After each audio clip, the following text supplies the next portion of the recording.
నమస్తే, నేను మీ Shaurya. Welcome to our channel. ఈ రోజు మనతో పాటు గణపతి దత్తాత్రేయ ఉపాసకులు అలాగే జ్యోతిష్య పండితులు మురళీధర్ శర్మ గారు ఉన్నారు. వారితో మాట్లాడతాం. నమస్తే గురుగారు.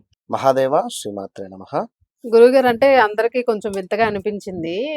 అలాగే అక్కడున్న భక్తులకి గూడా కాస్త మనసు నొచ్చుకుంది దాని వలన అని ఒక వార్త అయితే వైరల్ అవుతుంది ప్రస్తుతం. మేడారం జాతరకి సంబంధించి. అక్కడ అంటే జనరల్‌గా అమ్మవారికి బెల్లము తూకం వేస్తూ ఉంటారు. బాలేనప్పుడు అది మొక్కులు మొక్కుకొని. సో, దానిలోని తులాభారంలోని కుక్కని కూర్చోబెట్టి తులాభారం వేశారు అనే వార్త వైరల్ అవుతుంది. సో, అది సర్వసాధారణమైతే వైరల్ అవ్వదు. సర్వసాధారణం కాదు గాబట్టి, కొత్తగా ఉంది గాబట్టి వైరల్ అయింది. సో, ఇది సమంజసమేనా? ఆలయంలోని చంటి పిల్లల్ని అందులో తూకం పెడుతూ ఉంటాం తులాభారంలో. అట్లాగా పెట్టొచ్చా? మీరేమంటారు? ఈ రోజు ముందుగా సమ్మక్క సారక్క సంబంధించి హ్మ్.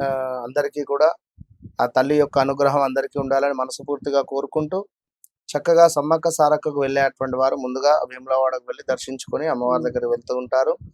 సో, సమ్మక్క సారక్కకు ఒక తాతయ్య వరుస అయ్యేటువంటి మన ఈశ్వరుడు. హ్మ్. మరి సమ్మక్క సారక్క వద్ద ఈ కుక్కను లైక్ తరాజులో పెట్టి జోకినటువంటి సందర్భంలో ఆ తూకం వేసి, ఇప్పుడు ఇక్కడ సుమారుగా 36,000 కోట్ల జీవరాశులు ఉన్నటువంటి మన భూమండలం. యొక్క భూమి మీద కొన్ని కోట్ల జీవరాశులు అనేటువంటివి ఉన్నాయి. ఇందులో ఒక్కొక్కటి ఒక్కొక్క ప్రత్యేకం దానికి సంబంధించి. ఇప్పుడు చిన్నతనంలో వాస్తవానికి కూడా నాకు ఆరోగ్యం బాలేదు అని అనుకునేటువంటి క్రమంలో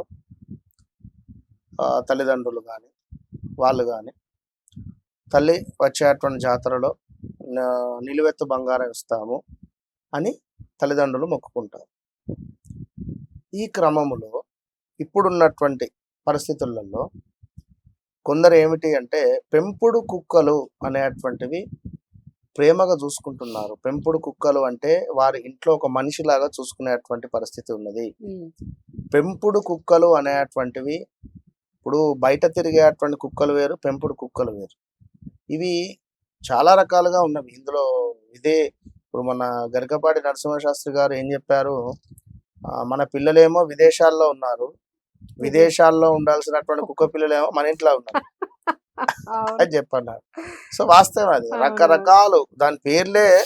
సో, ఏది ఏమైనప్పటికీ కూడా ఒక మనకున్నటువంటి ఈ జీవరాశులలో ఈ కుక్కను ఆ విధంగా జోకడము తప్పులేదు. హ్మ్. ఎందుకు అంటే దానికి ఆరోగ్యం బాలేదు అని చెప్పి ఏముందో తెలియదు. హ్మ్. ఆరోగ్యం బాలేదు, మొక్కుకోవచ్చును. ఆ హ్మ్. మొక్కును తీర్చుకున్నారు. అర్థమైందా? మొక్కును హ్మ్. తీర్చుకుంది అక్కడ. కనుక పెద్దగా దీని గురించి ఆలోచించాల్సిన అవసరం లేదు. హ్మ్. కొంచెము ఈ సమ్మక్క సారక్క అక్కడ వనదేవతల వద్ద కొంచెము జాగ్రత్తగా ఉండండి. ఈసారి మాత్రము కొన్ని లైక్ చిన్న చిన్న ప్రమాదాలు జరిగే సూచనలు ఉన్నవి. హ్మ్. కొంచెం జాగ్రత్తగా ఉండండి. ఎందుకంటే ఇది మన తెలంగాణలో మోస్ట్ పవర్ఫుల్. ఈసారి చాలా జనాలు కూడా అధికంగా ఉన్నారు. అవును. కనుక మరొకటి విషయం ఏమిటి అంటే కొంచెము అగ్ని రిలేటెడ్ కానీ హ్మ్. లైక్ మనకు ఇంకా తొక్కిసలాటలు తొక్కిసలాట. కానీ కొన్ని ఉండే ప్రమాదాలు ఉన్నవి. హ్మ్. సో, బీ కేర్ఫుల్, జాగ్రత్తగా ఉండండి. మాస్కులు పెట్టుకొని వెళ్ళండి. చిన్నపిల్లల్ని తీసుకువెళ్ళే క్రమంలో తగు జాగ్రత్తలు తీసుకోండి.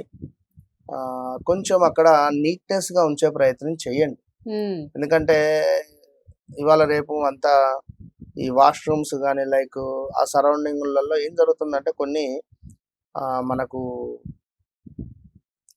తెలవని ఒక కొత్త రోగాలో లేదా ఇంకా ఏదో చెప్పలేం ప్రాబ్లమ్స్ వస్తాయి. హ్మ్.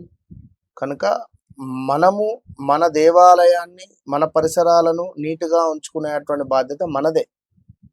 కనుక కొంచెం గవర్నమెంట్ రిలేటెడ్ వారు కూడా ఒకటికి 4 సార్లు అక్కడ చక్కగా కూడా అక్కడ ఉండేటువంటి ఫెసిలిటీస్ అన్నీ కూడా చూసుకుంటే అవును. బాగుంటుంది అనేటువంటిది. మరొక విషయం ఏమిటి అంటే ఈసారి వేములవాడలో ఆ దేవస్థానము అది కాస్త పునరావృతం అంటే రీకన్స్ట్రక్షన్ జరుగుతున్నదంట. చుట్టూ కూడా చాలా పెద్దగా ఎస్టాబ్లిషన్ చేస్తూ ఉన్నారు. సో అక్కడ వెళ్ళి వచ్చే క్రమంలో కూడా చిన్న చిన్న గల్లీలు చాలా ఇబ్బందిగా ఉండే పరిస్థితులు ఉన్నవి కనుక ప్రజలు ఓపికగా చాలా రోజులు నడుస్తూ ఉన్నవి. టైం మీదనే అందరూ వెళ్ళి ఇబ్బందులకు గురి కాకండి. ఎందుకంటే ఇప్పుడు గతంలో చూసుకుంటే తిరుపతిలో 2025లో ముక్కోటి ఏకాదశి రోజు తొక్కిసలాట. కనుక ఈసారి ఈ విధంగా ఉన్నది.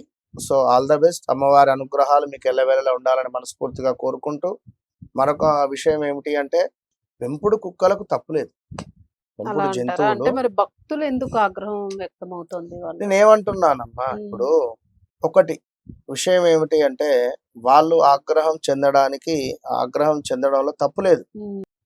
ఒకటే తరాజులో లేదా అంటే నేను అనేది ఇప్పుడు ఊర కుక్కని తీసుకొని వచ్చి ఎక్కడో బయట నుంచి తీసుకువచ్చి కుక్కను అక్కడ పెట్టి దానికి జోకి హ్మ్. దాని తర్వాత మీరు కూడా కూర్చోండి అంటే ఇబ్బంది అవుతుంది. హ్మ్. కనుక అది అవసరం లేదు. కనుక భక్తులు కూడా ఆందోళన చెందాల్సినటువంటి అవసరం లేదు. అర్థం చేసుకోండి. ఎందుకంటే పెంపుడు జంతువు అది. హ్మ్. పెంపుడు జంతువు ఇదే కుక్క ప్లేస్‌లో వేరే ఇంకేదైనా సింహం ఉందనుకుందాం. హ్మ్. పెంపుడు సింహమో, పెంపుడు చిరుతనో అదే. ఉంటాయి. ఎందుకు హ్మ్. లేవు? హ్మ్. మన వేరే దేశాలలో పోల్చుకుంటే అవును. ఉంటాయి. ఉంటవి. అవును. అవి వాళ్ళకు లైట్ అవి.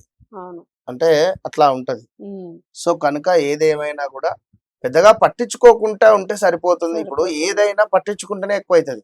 అంతే. అంతే. ఇంకా పాజిటివ్ థింక్ పాజిటివ్. అంతే. హ్మ్. పోయినామా ఆ కుక్కని జోక్కుని మనకెందుకు? హ్మ్. మన అమ్మవారి దగ్గరికి పోయినాం కదా! కుక్కని జోకే దగ్గరికి మనం వెళ్ళలేదు, మనకు అనవసరం. అంతే. కనుక ఇంకా అమ్మవారు ఆ రకంగా రప్పించుకుని అంతే. పెంచేసుకుందేమో అయినా అనుకోవాలంతే. కాలభైరవుడు. అవును. కుక్క అంటే కాలభైరవ స్వామి యొక్క హ్మ్. వాహనము. కనుక తప్పుగా అనుకోవద్దును. హ్మ్. కాలభైరవ స్వామి యొక్క వాహనము. కనుక బీ పాజిటివ్ అంతే.